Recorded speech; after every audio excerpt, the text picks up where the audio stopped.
And I would like to start with a matter of fact. As of 5:10 p.m. this evening, the population of the United States was 324,861,839, and that number grows by a person every 11 seconds. We're the third most populated country on the planet, okay? So the questions I have is, if we are a nation of immigrants, why do we need more? How many immigrants are coming? Who decides how many immigrants are coming? And do you want the population of this country to grow? And how big do you want the population to get if you do want it to grow? Great. Thank you so much for your question. I am a proud immigrant. Came to the United States when I was 16 years old by myself. My parents had about $5,000 in their bank account, and they sent me here because they believed that this was the country where I could get the most opportunity.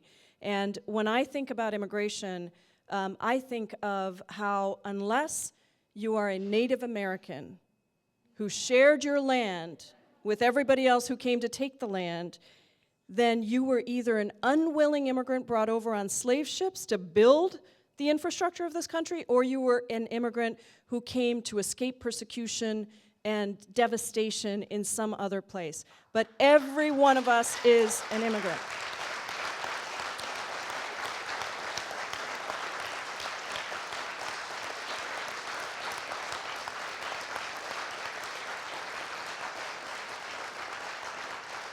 And so as we think about immigration policy in this country, we have to recognize that we are a country that has always valued that diversity. And in fact, some of the things that are put forth as answers to the immigration question, like a southern border wall, is actually not the answer. The time that we were most successful in this country around immigration and controlling the flow of immigration was when we had something called circular flow migration.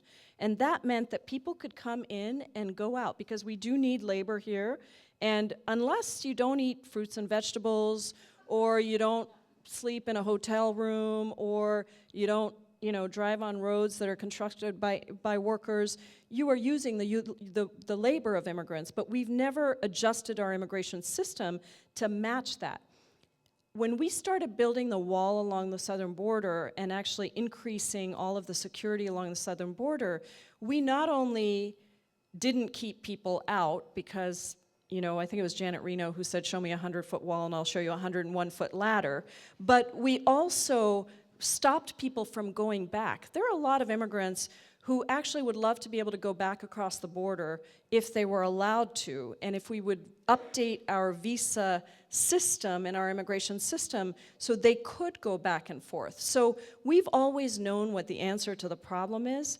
We just haven't been able to get the political courage in Congress to actually pass humane and comprehensive immigration reform.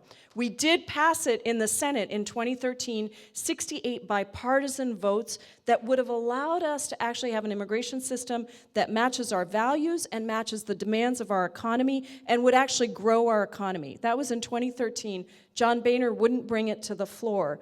But today, in this country, I can't tell you how deeply disturbed I am by the otherizing and the vilification of immigrants across this country. And the fear that it has struck into people's hearts is, it stops us from getting a solution to the question that you've asked.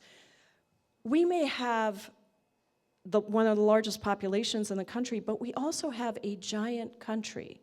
We have the opportunity to both preserve our values, to provide refuge and shelter for people across the country, across the world, who came here just like your ancestors or many of the ancestors in this room did, and still be able to have humane immigration policy.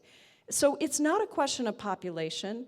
It is a question of what are our values. Immigration has never been a question of immigration. It has always been a question of who we are as a country and what we're willing to stand up for. And so that's what I would say to your question. We have a lot of specific ways to fix the immigration system and to make sure that we are preserving the opportunity for immigrants from around the country to come here, to become Americans, to contribute to the society, and not to live in shadows. And I'm very committed to working on that.